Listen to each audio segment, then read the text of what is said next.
Horror is such an interesting genre. I find it always stands out when compared to other genres in a list. Horror's always just kind of there, looming. I think it stands out because of its nature. Most other genres are overall bright, colorful, and cheerful. Meanwhile, horror is the exact opposite of that. Of course, you could say there are elements of horror in all of these other genres. There can be horror in adventure, there can be fantasy horror, sci-fi horror, even comedy horror. Of course, there's just so many subgenres, you could say that there's an aspect of horror everywhere. But I believe that there's one specific type of horror that goes above and beyond all others. Because mostly of its grotesque nature, the horror that I'm talking about can be considered almost an art form. The horror that I'm referring to is, of course, body horror. I wanted to give a quick warning and disclaimer before I continue to discuss further. The rest of this video includes elements that might make you squeamish, so if you have a weak stomach, consider yourself warned. If not, please enjoy. There's something so unnerving and unnatural of seeing something that should be human appear different, altered, modified. It invokes the sense of the uncanny valley. Maybe that being is missing an arm, or maybe it has another arm grafted onto it, or maybe that being is three humans grafted together as one.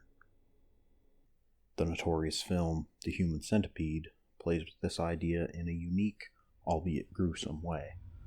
Three live people are grafted together to create a monstrosity.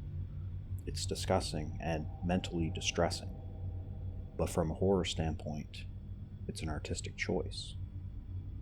The movie could have easily featured a deranged surgeon that kidnaps and murders his victims for his experiments, but that simply wouldn't be gruesome enough. The idea of the victim still being alive, it's a fate worse than death. I think that's one of the things that makes body horror more intense. The stakes are higher. It's more than just running from a serial killer. It's not the fear of being killed. It's the fear of being kept alive and altered in such a torturous way. Perhaps one of my favorite examples of discussing body horror in gaming is Outlast. Throughout the entire game, you're running around an asylum, witnessing the results of experimentation. But there's one section in particular where the experimentation happens to you, the player. The player gets captured and strapped down by Dr. Richard Trager, who then proceeds to cut off two of the player's fingers. In the Whistleblower DLC for Outlast, a similar scene happens, although this time it's not the fingers that are being removed. Instead, Eddie Gluskin tries to remove the protagonist's genitals. Thankfully, he is not successful. Scorn is a survival horror puzzle game released in 2022, which I think perfectly fits the definition of beautifully disgusting. Throughout the game, the protagonist is constantly going through visceral transformations. There are many instances of grotesque scenes, visceral imagery, and fleshy biomechanical structures.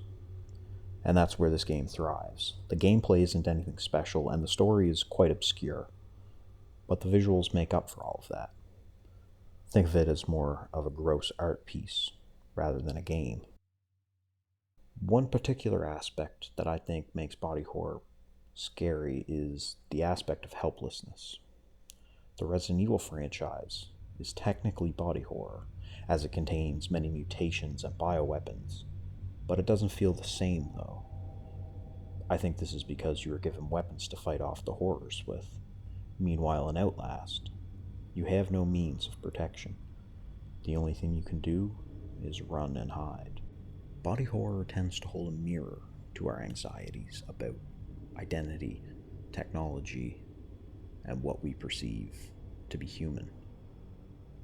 It's not just about gore, it's a reflection about what we think is the human form. Thank you for listening to me peel back the skin of body horror and reveal the psychological fear that resides beneath. And with that, thank you for listening to my first ever video essay. I know this one was short, but please bear with me. I want to do a lot more of these. I had fun recording this, and I learned a lot. It was interesting. I had a lot of time to self-reflect. Subscribe if you enjoyed, like, and please comment your suggestions down below. Happy Halloween, and as always, I'll see you in the next one.